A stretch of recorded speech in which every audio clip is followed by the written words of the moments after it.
मालेगांव शहर में सड़कों पर बड़े बड़े गड्ढों के कारण आए दिन दुर्घटनाएं हो रही, जिससे नागरिकों को गंभीर चोटें आ रही हैं और पीठ और रीढ़ की हड्डी की बीमारियां पनप रही हैं। पूर्व में मौसम पुल पर इन्हीं गड्ढों के कारण हुई एक दुर्घटना में एक व्यक्ति की दर्दनाक मौत भी हो चुकी है। इस सब के बावजूद मालेगांव नगर निगम प्रशासन मुख्य सड़कों के गड्ढे भरने में पूरी तरह नाकाम साबित हो रहा है। प्रशासन की इस बेरुखी के खिलाफ शिवसेना उद्धव बाला साहब ठाकरे पार्टी के तालुका प्रमुख जितेंद्र देसले के नेतृत्व में गड्ढों का पूजन कर वृक्षारोपण का अनोखा विरोध प्रदर्शन आयोजन किया। इस आंदोलन को आमही मालेगांव कर विधायक संघर्ष समिति, सार्वजनिक नागरिक सुविधा समिति, अखिल भारतीय मराठा महासंघ, राष्ट्रवादी कांग्रेस, शरद चंद्र पवार, भारतीय राष्ट्रीय कांग्रेस और कई सामाजिक कार्यकर्ताओं ने अपना समर्थन दिया। प्रदर्शनकारियों ने सड़कों पर जगह जगह रंगोली बनाई, गुलाल डाला और गड्ढों में पौधे रखकर उनका पूजन किया। इस दौरान आपला मालेगांव, खड्यांचे मालेगांव, विकास कहाँ गया, गड्ढे में गया, ये सारे नारे लगाए। जबाबदार आहे का नाही असं निवडाने म्हणजे ऐकतं बसला पाहिजे त्यांना.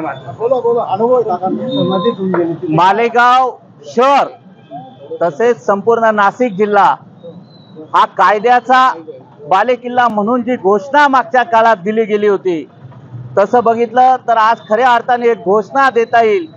नाशिक जिल्हा खड्ड्यांचा बालेकिल्ला, हा खड्ड्यांचा बालेकिल्ला उद्ध्वस्त करण्यासाठी आज या ठिकाणी शिवसेना उद्धव बाळासाहेब ठाकरे पक्षाच्या वतीने जे आंदोलन छेडण्यात आलं, त्या आंदोलनाला आम्ही मालेगावकर विधायक संघर्ष समिती, सार्वजनिक नागरिक सुविधा समिती, मराठा महासंघ तसेच इतर सार्वजनिक संघटना, सामाजिक संघटना आणि कार्यकर्ते यांच्या वतीने आम्ही पाठिंबा देत आहोत. मालेगाव शहरात गेल्या 4-5 वर्षांमध्ये मोठ्या प्रमाणावर रस्त्यांच्या विकासाचे कामं केले गेलेत. रस्ते बॅनर लावून अपग्रेड मालेगाव, विकासाचं मालेगाव आणि मालेगावच्या इतिहासातलं विकासाचं सुवर्णाक्षर अशा पद्धतीने घोषणा देऊन सन्माननीय नामदार दादाभाऊ भुसे साहेब यांच्या संकल्पनेतला मालेगावचा विकास साध्य करण्याची वल्गना महापालिका प्रशासनाने केली. परंतु गेल्या 3-4 वर्षातच, विधानसभा निवडणुकीनंतर 1.5-2 वर्षातच हा सगळा प्रकार कसा फोपला होता, कसा लोकांच्या नजरेत धूळफेक करणारा होता, हा समोर येत आहे.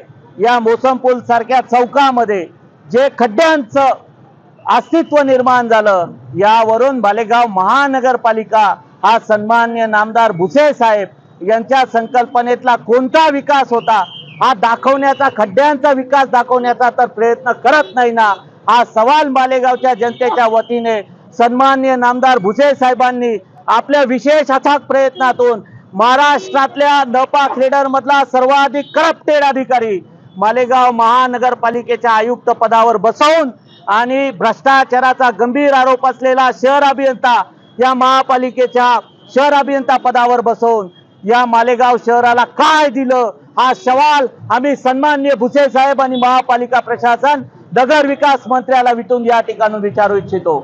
मालेगाव शहराची अवस्था अतिशय दयनीय करण्यात, तसेच भुयारी गटरच्या कामामध्ये 150 कोटी रुपयाच्या रस्त्यांचं जे खोदले गेले त्याचं दुरुस्ती केली गेली नाही, त्यामुळे नागरिकांना अनेक दुर्धर आजारांना सामोरं जावं लागत आहे. मणक्याचे विकार असतील, पाठीचे विकार असतील, अपघात होऊन फ्रॅक्चर होण्याचे प्रकार असतील, असे अनेक गोष्टी या ठिकाणी घडल्यात आणि त्यामुळे नागरिकांचा जीव धोक्यात आला आहे. या चौकात गेल्या 2 वर्षापूर्वी या मौसम पुलाचं काम सुरू असताना अपघात घडून एका बालकाला, आपला युवकाला आपला जीव गमवावा लागला. त्याची देखील दखल आजपर्यंत मनपा प्रशासनाने घेतली नाही. वाहतूक कोंडी सुटावी, विकासाचा दर्जा सुधारावा आणि विकास करत असताना तो शाश्वत व्हावा. चायनामेड विकास, सुवर्ण अक्षरातलं चायनामेड हे या ठिकाणी नको आहे. आम्ही मालेगावच्या जनतेच्या वतीने महाराष्ट्राच्या सरकारला विनंती करतो की मालेगाव हे विकासाचं, शाश्वत विकासाचं प्रतीक व्हावं.